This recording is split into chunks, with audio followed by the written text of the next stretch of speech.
Hi, this is Mark Zinkowitz, Senior Editor of Seed World Canada and the Alberta Seed Guide.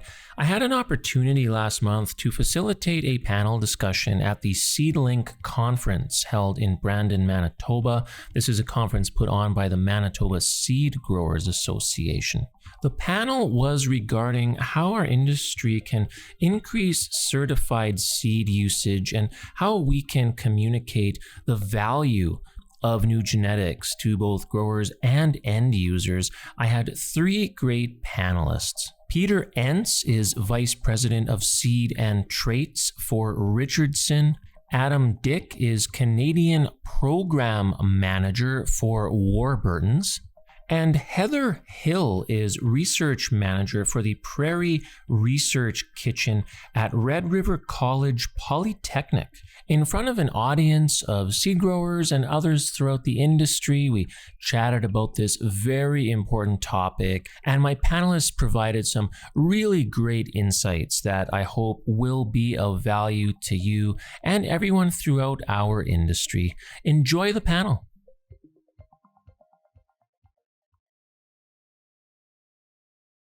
No, as Tom said, the theme of today is promoting the blue tag, and we have three great panelists here today. We have Heather Hill of Red River College, Peter Entz of Richardson, and Adam Dyck of Warburtons. A big round of applause for our wonderful panelists.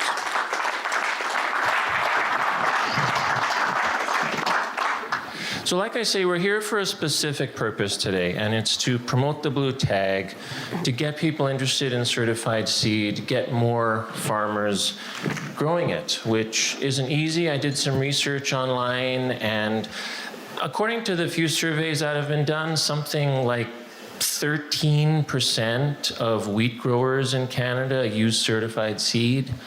That's pretty low, right? I mean, wheat is a huge crop in Canada, and if only 13% or so of wheat growers are using it, we've got a bit of an issue in this industry. And we've had promotional campaigns for many years. CSGA is doing a great one right now. It's called Choose Certified Seed. You can go to the website, choosecertifiedseed.ca.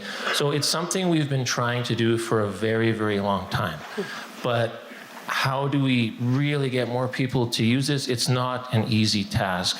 I was at the CSGA Seeds Canada meetings in Newfoundland this past summer, and Sylvain Charlebois gave a talk. You may follow him on Twitter or X, whatever it's called now. He basically said, he's known as the food professor, so you might know him by that name. And he said to get more farmers to grow certified seed, we have to get consumers interested in certified seed. He said if you can get consumers interested in it, you'll get more end users wanting it, more farmers growing it, theoretically, according to him. But it was an interesting concept and led me to want to do a panel like this. And so I'm going to introduce our panelists here. We have Adam Dyck in the middle. Adam is the Canadian Program Manager for Warburtons. Who here has heard of Warburtons? Show of hands. Pretty much everybody in the room. Excellent. Well, Warburtons is a British bakery company that produces a variety of bread products and has been sourcing Canadian wheat for its bread for almost its entire 146-year history. This year marks its 30th year running its Canadian Identity Preserved program. Warburtons has established relationships with Canadian farmers and industry. They use a blend of Canadian and UK wheat to create high-quality products, and this has resulted in Warburtons growing into the largest bakery in the UK. They don't have any production facilities in Canada, but it does have a Canadian program manager, being Adam. Adam, beyond the basic description I just gave, can you give us some insight into what you do in your job and what the people in this room have to do with that? Check, check. Okay, we can hear. First of all, thanks for having me today. See a lot of familiar faces in the room. Worked in the seed industry for 7 or 8 years in my past, so great to be here. What I do with Warburtons, basically I act as the liaison between our company in the UK. I have 4,500 colleagues in the UK, and we're running 12 bakeries, 15 depots. We're all the way up to Scotland, all the way to the south coast of the UK. So we're a big baking business. And over here in Canada, it all starts with the varieties that we work with. So we work really closely with all of the breeders, public and private, in Canada and the US, northern US. And then it gets to your world of seeds. So we work with the seed companies, obviously yourselves, the seed growers, and try to find the new greatest varieties. We try to find those varieties early. We're looking at stuff early in the cycle. We're looking at it before it even gets registered. We're looking at it with the breeders. And then from there, we hopefully identify something and bring it to the market fairly quickly. We've got a few in the pipeline right now. I won't tell you which ones, but we're working hard. We also work really closely with Richardson. So Peter and I work closely on the seed side, but I work with his colleagues on the merchandising side. So Richardson's our exclusive partner here in Canada now, and they are the ones that are actually contract with our 350 plus farmers in Manitoba and Saskatchewan, and we use them to contract and then move that grain to Thunder Bay. Another part of my job is risk management, so I do all the buying of our Canadian wheat and our foreign exchange, and the logistics piece of getting the grain from Thunder Bay to the UK. So I'm here on an island by myself as Warburtons, but I rely on the industry to assist us. We have great partnerships throughout the industry, and then I obviously can lean on my 4,500 colleagues in the UK to make sure that we get any help we need as well. Thank you, Adam. How many people in the room have heard of Richardson? Probably every single one of you. Well, Peter Entz is Vice President of Seed and Traits for Richardson. He's responsible for the overall strategic direction for Richardson's seed business. Welcome, Peter. Can you talk a little bit about your role at Richardson and how certified seed plays into it? Sure. Can you hear me? Yeah. Well, again, thanks for the invite. The seed business at Richardson's on the bulk cereal side, we operate through 53 bulk seed facilities, registered bulk seed facilities, but we also work with over 100 seed growers across Western Canada. A lot of you are in the room here that we build relationships with, and the goal is to get certified seed into the hands of our farmers. The area that's slowly evolving, and we'll probably all spend a bit of time talking about today, is end-use demand. And so we have we own and operate 5 oat mills. We have the North American's largest durum mill in St. Louis, and we recently got into the malt business, and that's going to have to be a big driver, is finding varieties that can drive the business on the processing end, and that'll filter back to farmers. And within that context is also maybe introducing some environmentally sustainable practices that our end users can also market as they market their products.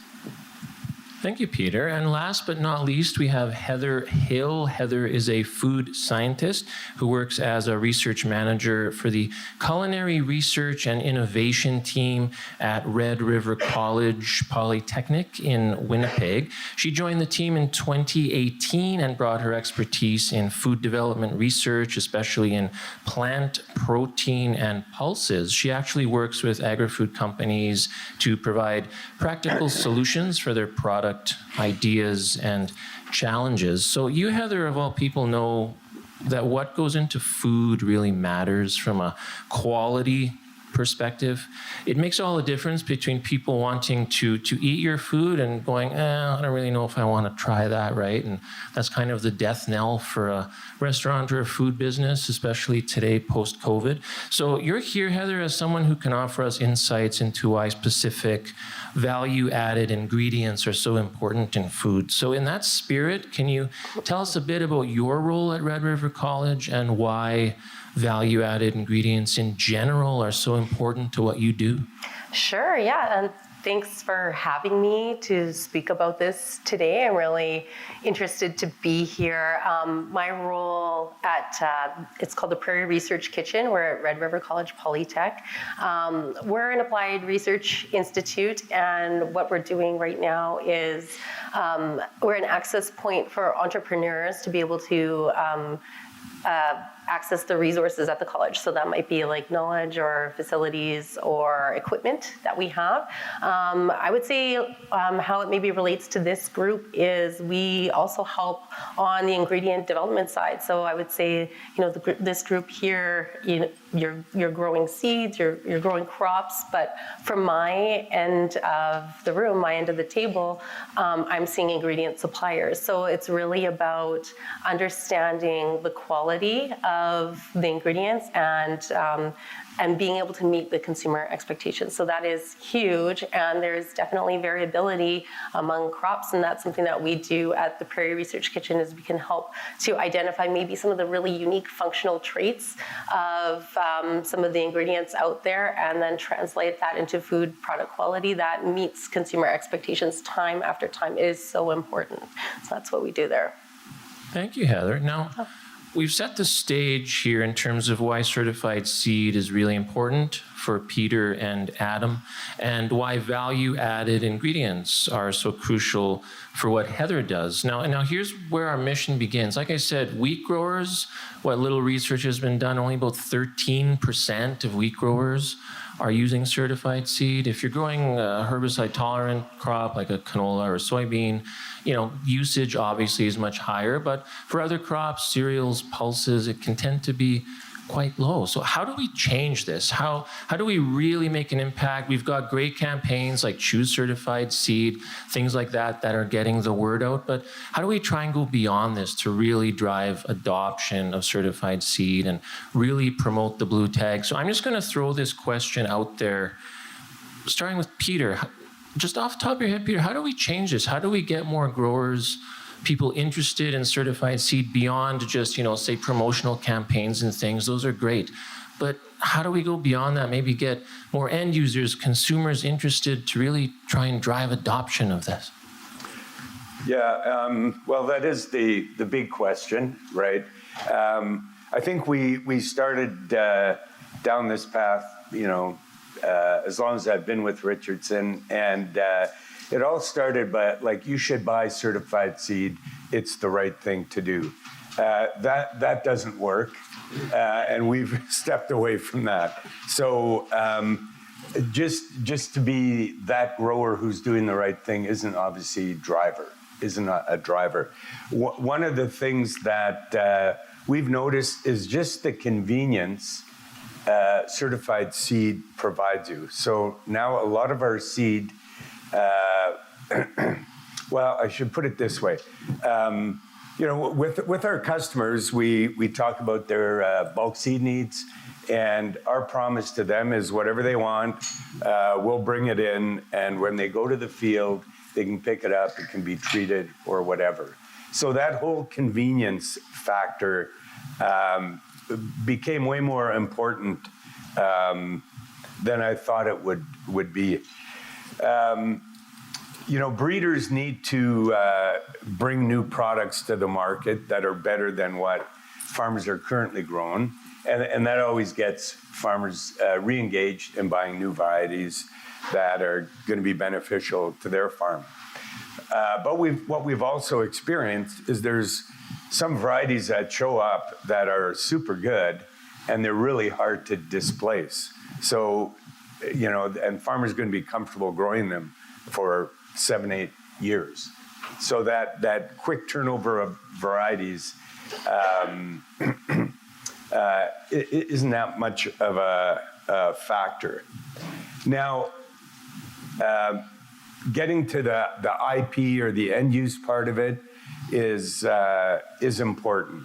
So we've got two examples where it works. They're kind of the easy examples. One is Warburtons, where they're looking for specific varieties and they are driven by certified seed. And one is malt barley, where currently we have a program with 5 varieties. There we can say, hey, the end users wants these varieties, and that's what we're contracting. And if you contract, there's a premium associated with. So those are really quite easy. But as I said, we have a durum mill and we have a whole bunch of oat mills, and we can't create an IP program with those big acre crops. And that's sort of on my thing to do every year, and I've kind of failed a lot at that. And the reason is, and I'm going to talk about oats, we fund all the breeding programs in Western Canada, but our strategy more is for the quality of oats to remain high, regardless of the variety, and keep farmers growing oats. That's probably our number one priority, to keep oats relevant to farmers. And there hasn't been necessarily that one variety that's popped and that we've said, geez, we've got to IP that one and bring that in and do all that. It hasn't worked for us anyways. This durum mill acquisition is only about 2.5 years old. I think there's some opportunity on durum because there always are some varieties that show something special, and we would be willing to IP that, and we're hoping to run a program next year. I mean, durum's not going to impact too many of you, but that's one thing that we're looking at. And I'll just maybe close with a kind of a new area for us, and this is where certified seed really plugs into, but it goes directly back to the end user. And maybe if they're not like 100% sold on certified seed, they understand that they have to have some sustainability messaging to their consumers. They've got to say something. And they all want to have like a green check mark or a green thumbs up or something. And we think we can deliver that, and it'll be delivered through certified seed and certain agronomic practices.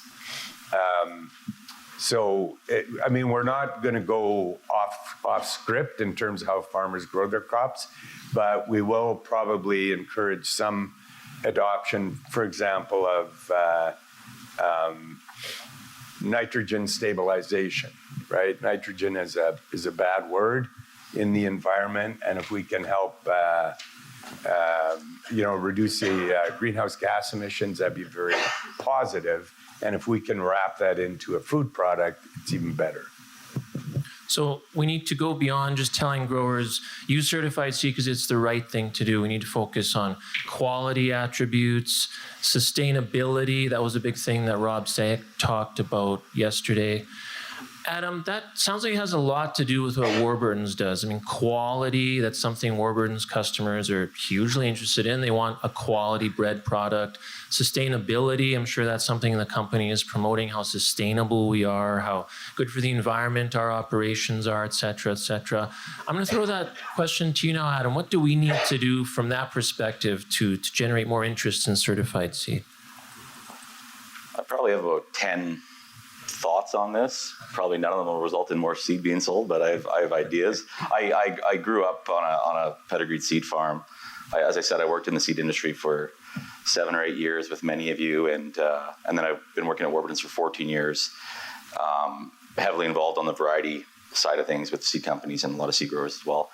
So, yeah, as Peter said, I think what's currently being done isn't working, and I think telling your friends and your neighbors that they should buy certified seed because it's better hasn't worked. So we need to take a different approach to it.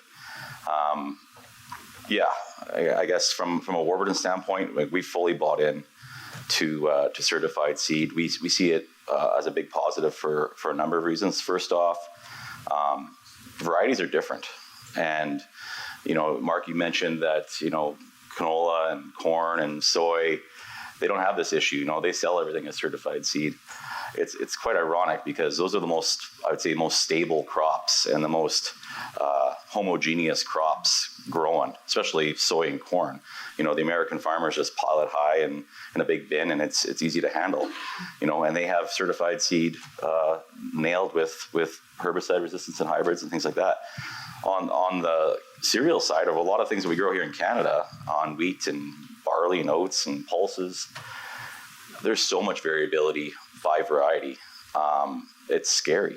And we have 13% certified seed use on wheat. Manitoba would obviously be a lot higher than that. I'm scared to hear what Saskatchewan's number is if the average is 13%. But yeah, I think that's quite ironic that the crops that are very homogeneous have the certified seed use, and the crops that have the variability and end use performance don't. So we need to get there. And I think instead of spending the time and energy focusing on talking with farmers and neighbors and on why to use certified seed, it really needs to be the focus of talking to companies and end users, such as Warburtons, to get there. This isn't the same world we had 5 years ago. Definitely companies are waking up to this. From a Warburton standpoint, yeah, it ticks a lot of boxes, as I mentioned. It's consistency. Like, there's so much variability. The consistency that certified seed, where we can have the perfect varietal blend every boat we ship over to the UK, it's invaluable. It's fantastic. Where we know others that, I talk to other baking companies around the world, they have their quality's bouncing like this, and they're having issues in their production facilities. You can give that consistency, and you can tell other companies about this. So yeah, I think the focus needs to be back onto the end user and push the value there. We also need to get away from the commodity world. Sell, and I'll use wheat as an example because that's my world, but sell it as an ingredient, not as a commodity. And it's tough to do that because it gets priced as a commodity generally. But we always talk about wheat as our most important ingredient on every one of our packages. It is the first thing, wheat flour. That's the number one thing in our packages. That's where our focus is. A lot of food products have some key crops that you're growing as the number one thing, whether it's pulses, cereals. We gotta go after those food companies. It won't take, it'll take a while. It'll take working with the seed companies that you're part of, with the exporters that have the customer relationships. But that's where the growth is. And I think, just to end my thought here, or thoughts, we're coming to a new age of end users asking for things like sustainability. We're getting to a new age where we're going to have some really interesting traits through gene editing that end users are going to be very, very interested in, that will require certified seed use. So I think the time to have these discussions is now, and start preparing the millers and end users for these new products, because you are going to be the driving force. You're going to have to produce that seed that's going to have these unique traits, or have a sustainability story attached to it from a quality assurance standpoint that will help deliver this. So I think it's exciting. I think we're not sitting here in this room 5 years from now banging our head on the wall like we are today on selling certified seed and getting up from 13%. I think there is opportunity there. So maximizing that opportunity over the next 5 to 10 years. Thanks, Adam. You guys are great. You make this so easy for me. You said we need to sell certified seed as an ingredient. And Heather, you're the food expert. Can you talk a little bit about, you told me a story about how in the past certified seed has played a role in what you do. You've actually used it or attempted to use it for certain research programs. And can you talk a little bit about why certified seed in the past has been so important to you from that ingredient perspective? Yeah, for sure. Yeah, it's interesting. My background is in pulses. I've worked with pulses for a number of years now. At the Research Kitchen, I'm doing a lot more broad stuff. So Adam's saying pulses is kind of I felt that was a little bit of a nod to me and what I've done with pulse ingredient development and understanding pulse ingredients. But I've worked for a number of years on understanding the properties of particularly pea flour as a food ingredient, and how different processing can affect the quality. But as a researcher trying to understand more about this, we need to take out variability where we can. And so part of that project was trying to start with something more homogeneous as an ingredient, which would be getting pedigreed seeds or certified seeds or variety-specific seeds. So to know what's variety-specific, then we were looking for a certified seed to do this. But also in that, trying to get a ton of certified peas for single variety is a bit of a challenge. So for me, my background, I'm from the city, from Winnipeg, but I did go through agricultural and food sciences, and I maybe didn't have the same connections. I've been connected into the pulse world, but trying to acquire the certified certified seeds in the quantity that we need was challenging. And then later on in some of my projects, trying to get certified beans too was a lot of work. So I would go through the seed catalogs, I'd go through the certified seed growers, and I'd be sending emails. And I know, like, I should be calling because I know, like, really farmers like prefer when I pick up the phone and call, and that's probably where I got the most traction. But it was very challenging, and I think part of that too is maybe not necessarily like I was sort of coming, and it depended on the time of the year that I was asking, if there was seed available, maybe like a ton or two, or maybe people could spare a bag or something like that.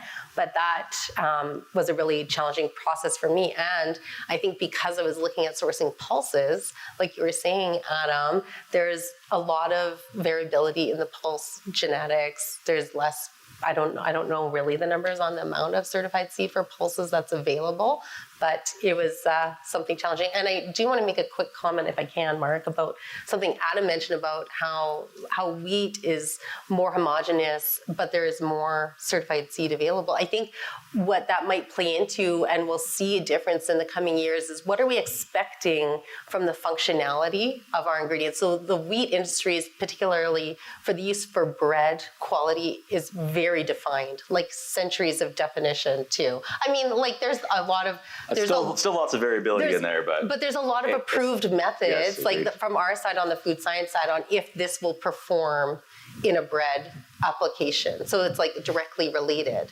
But as we see more interest in plant proteins, particularly like pulses in, like plant-based applications, and trying to make sure that it's getting the functionality it needs, I think then you're going to have to see specific varieties defined for those end-use applications in terms of their functionality. And then it'll be like, well, we have to use this variety for now because we know this works.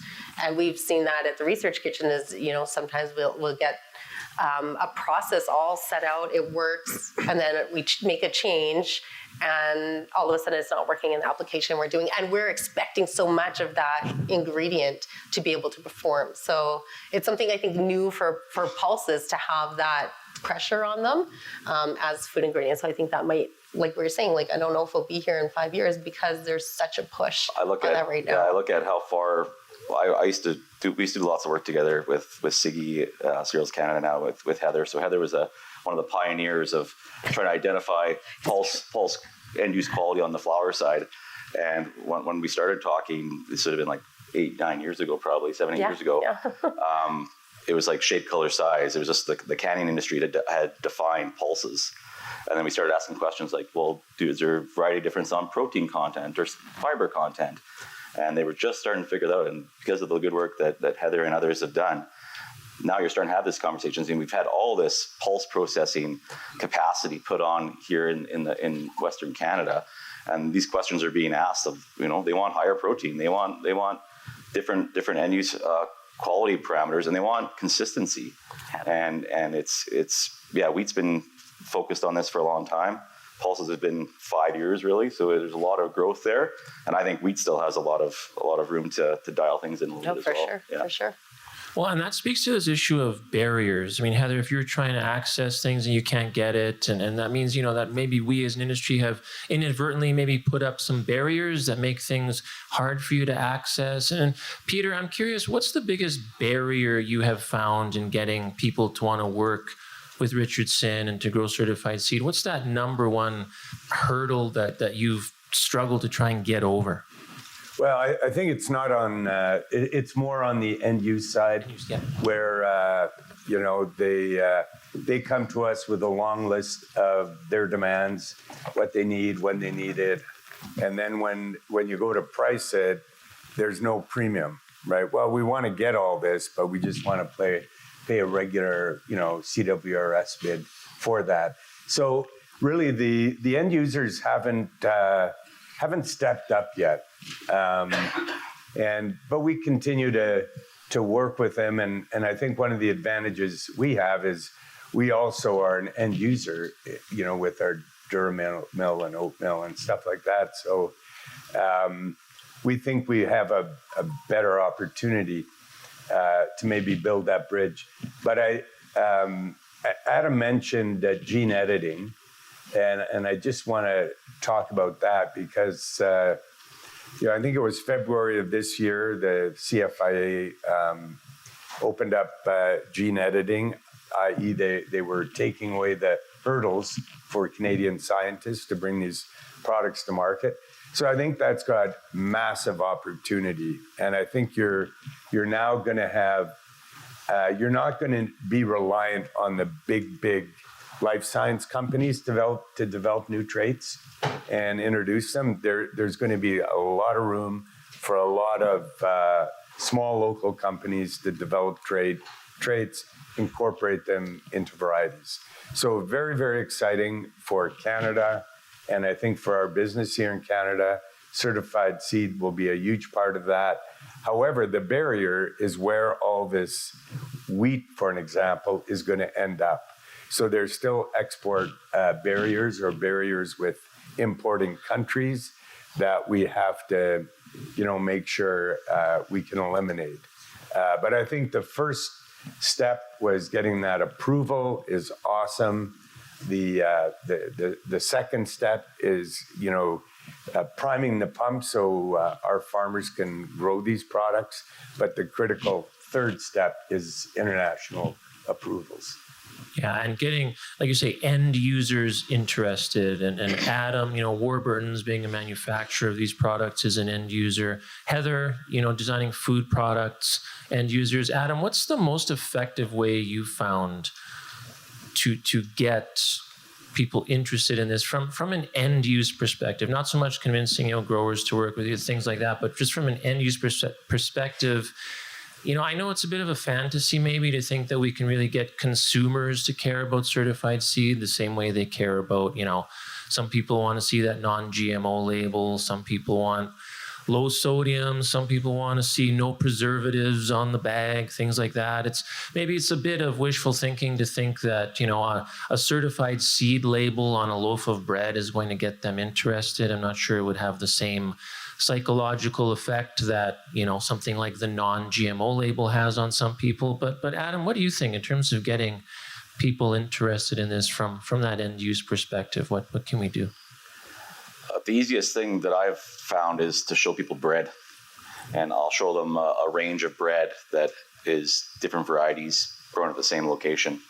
And you can see the genetic difference on a variety. And right there, when I think about certified seed, I think about locking in those genetic traits that variety has that delivers something for us or doesn't deliver something for us that we don't want involved in our program. So once I show someone the bread, if I'm talking with some of our farmers and they're like, why can't I grow this variety on my farm for you guys? I show them some bread. They get it. Would you want this loaf of bread or you want this loaf of bread? That's why I'm paying you a premium to grow this in your area. I know this other variety is a big variety in your area, and it's probably great for other end users all around the world, but it doesn't work in our process. So that's in our business internally we use that, and obviously with our farm, with our farmers that work with us and the rest of the industry, we show them bread, and you can't argue the bread. That's what I always say.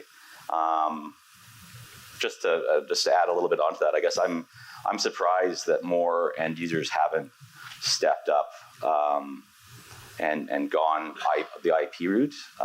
We kind of thought there was this strong demand post 2012 coming, and it never happened. And I think there's just a lot of it's a big expense. And I think if you start from scratch and you want to have a full IP program and you're adding a lot of cost to your supply chain, we've been able to slowly grow over 30 years here in Canada. But yeah, I think there's just some cost barriers there. But I think, as I said before, I think to get some of these new traits, I think certified seed is going to have to be required to really close loop those traits to make sure that the value capture is there for the developers. Heather, food manufacturing. I know we had our office downtown in the Exchange District. I would often go for lunch at the Red River College kitchen where the students would train. You actually work in that same building. And they had really awesome food, all kinds of different things. And from a food ideas perspective, I mean, can we somehow attract consumers, get them interested in certified seed somehow in that regard? Like I say, I know it, trying to get someone excited about something because, well, this was grown from certified seed might not work psychologically the way, other marketing techniques do. But from a food marketing perspective, do you have any thoughts on, how we can get people interested, excited about this?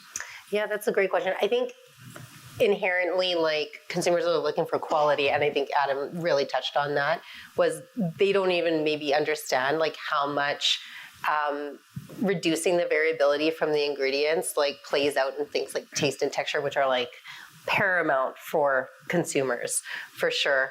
On the flip side, if you wanted to maybe like market it specifically, like I think there are definitely consumers that are interested in seeing like more specifics about their products that they're buying. Like, it might be related to, it is related to quality, certainly. Like, there is a brand of beans in the States called Rancho Gordo, and like they're known for being sort of gold standard of quality. And we talk about this in the kitchen with the chefs, that like, they're beautiful beans, like the cooking quality is very consistent. And I remember once, like, actually looking through, at the time it was Twitter feed, and someone is having a discussion about Rancho Gordo on Twitter, and I had just started following like a very like well-known chef in Toronto, and they were saying like, why can't we have beans like this in Canada? Why can't we have beans like this in Canada? So I'm weighing in and I'm saying, well, we could. Very well we could. Like, it's about, like, narrowing down the quality and marketing the quality on that too. So I knew at the time, like, that the general practice for beans was commingling varieties, and it's really hard to like demonstrate that consistency and quality when you're having commingled varieties, really. So that might be a part of it. Might be like relating to on farm, like so it's certified seed, but it's from like maybe one region, but it's so niche, So if you really want the uptake, I think it has to be on a bigger scale, and it's really like, the consumers can ask for it on that side, but it's really about the quality.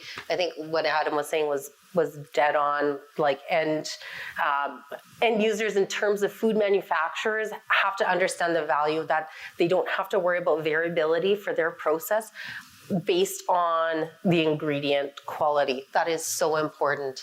Like, if you bring in a shipment of peas for your process, that is it could be a total X factor on how it delivers in your system. You could be discarding that entire lot in a full day of processing and still have to look for an ingredient source that would work. So, maybe you're paying more on the IP on it to guarantee the quality, but it's consistent. And then too, if there is something wrong, it might be like more process related than the raw material related. So that's my take. I think there is something that we could do maybe to market it or have it for consumers, but really at the end game, I think, is the food manufacturers. Peter, just curious, how do you talk with people, you're stuck in an elevator with them, they ask you what you do, and then how do you get people excited in certified seed, like a lay person, not somebody involved in the industry, but someone who maybe doesn't know much about it or maybe doesn't know anything about it? How do you get them excited about it, get them interested, wanting to know more?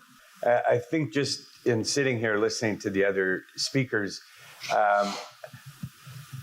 I think, one, I'd like to acknowledge the fact that seed growers' role in all what we're talking about is going to be vital.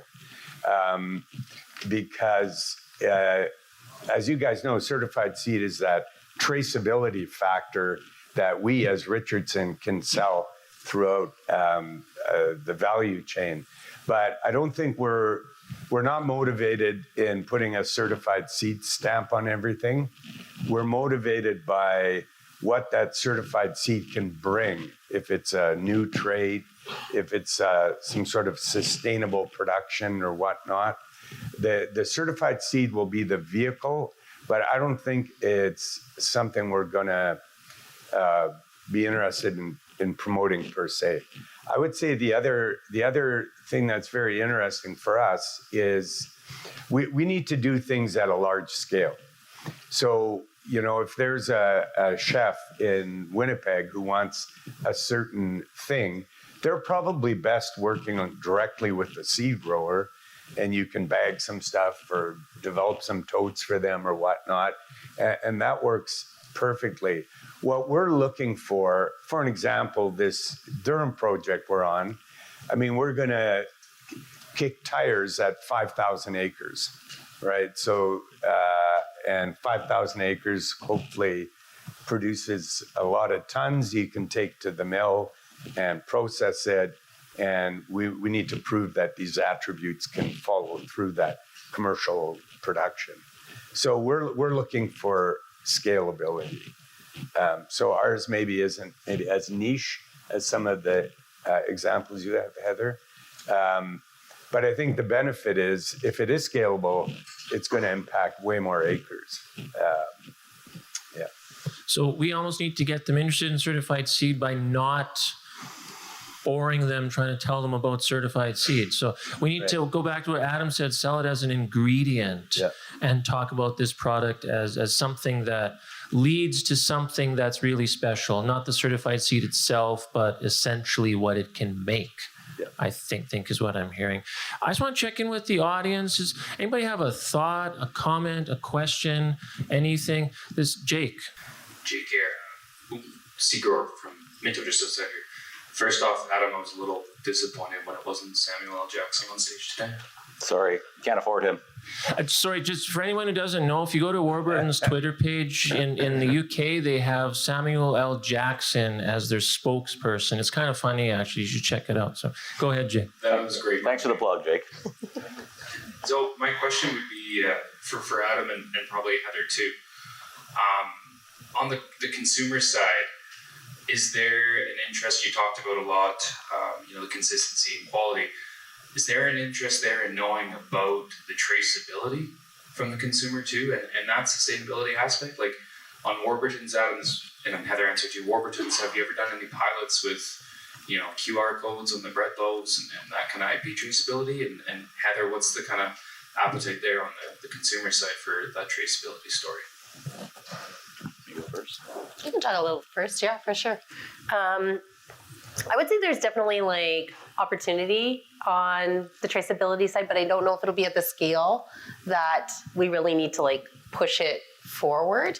But there's definitely brands out there that we're seeing that are leaning on the traceability, like Three Farmers. They have their snack beans that they're making, and there's a full farm to plate story as a part of their branding. So I really do think that is resonating with consumers. And I think maybe on a larger scale, even in the fact of Brand Canada, on how Brand Canada resonates for quality globally, there could be an opportunity there. But like I said, I think right now we're seeing sort of smaller brands and a smaller share of the market is capitalizing on that. But I think there is something there. But I mean, you'll know more from the I guess from a QR code onto a loaf of bread, it's really difficult to do. We're dealing with 200,000 tons a year, and it's all IP'd through the system, but it's not IP'd by farm. It's IP'd by variety, and it's getting loaded on into a 30,000 ton Laker vessel in Thunder Bay at our perfect blend. So it really loses all of its on-farm specific identity there. But yeah, we have the traceability to go back to the farm with retained samples and all that. I guess, is the consumer asking for it? I would say no. They're looking for, cheap, safe, nutritious food for their families. The retailers are asking for it, and that's our main customer is the retailers, and they want to know our story and what we're doing.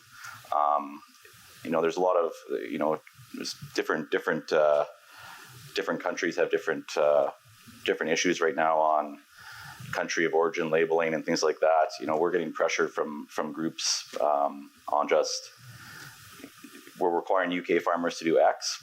What are you requiring Canadian farmers to do? And it's a good question for them to be asking. And it's something that in our program we're able to identify what our Canadian farmers are doing. But for the wider Canadian industry, I don't think we really have an answer that's macro enough or industry enough answer some of our customers' questions around that. So that needs to be a point of focus as they come asking us about quality assurance systems and sustainability. What story are we going to tell them? We think we have our story down pat, but if we're dealing with thousands of customers around the world, how can the industry here in Canada help define that story? Maybe, sorry, can I just add one thing? This is going to be a shameless plug for the Research Kitchen, but because you're business owners too, and you have food and it's a product, and if that's something that you're interested in, you taking forward to the market, and maybe packing up your oats or getting them rolled locally, and then you want to also communicate that message. If there's something there that you need help to support on how does it cook, or how do we make it into a recipe, or I'm interested in this, then you could definitely come to me and our team at the Prairie Research Kitchen, and we can help you define that too, because we work with small and medium enterprises, your business owners. We do have some funding programs available for Canadian businesses that are incorporated, so we can chat about that if that's on anyone's radar, to also do something on the food space. So I'll just add that in. Thanks, Heather.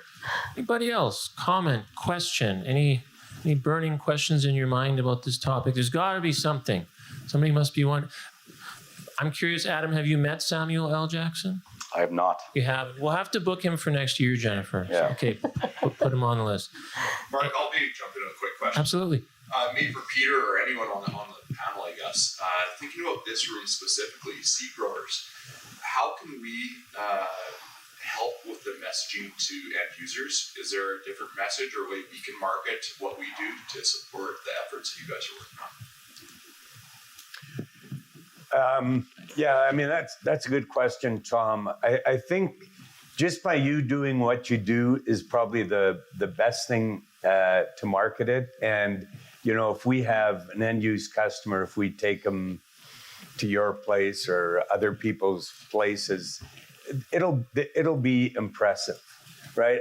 Because I think the whole notion of certified seed, people don't really understand, but they would understand coming to your seed plant and seeing the care and attention that you guys put into this. But I think the one thing I do want to bring up is, I mentioned that we have to do it in a scalable way at Richardson. So it's got to be tens of thousands of metric tons.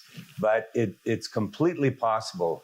You're not going to have a QR code and have a smiling picture of Tom Greaves pop up, and he grew your wheat, But what we can sell to a consumer is what you're getting are these 3 varieties grown from certified seed with these sort of sustainable practices being used in that production, and these farmers adhere to our whatever specs that we can sell, and we can sell it at a very high scale. And I think that's where we're motivated to have that scalability. I'll give a shout out to Canterra Seeds because they have I tried their new beer. They did a partnership with TransCanada Brewing in Winnipeg, and Canterra Seeds made its own beer that used 2 specific varieties. I told you all about them on the can. And so that was really interesting for me. I don't know what the general beer consumer, how interested they'd be, but for someone like me who enjoys craft beer, to see that on the can, that here's the varieties of barley that were used in this, was really, really interesting. Well, thank you, everybody. This has been wonderful. Our panelists will be around during the day. If you'd like to have a chat with them, ask them any questions, feel free. I think this is the 3rd panel discussion I've done so far, so I'm getting better every time. Thank you for being a great audience. I should have told you this when I started. We recorded this whole session today. So we're going to do a little podcast. It'll be on our website, germination.ca, so you can share it with people. Just go to our website and send it to whoever you think could use the information. Big round of applause for Heather, Adam, and Peter, please. Thank you so much, everybody. Thanks, guys. That was great.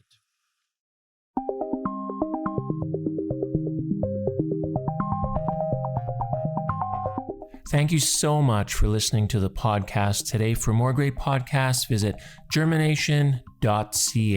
Have a great day.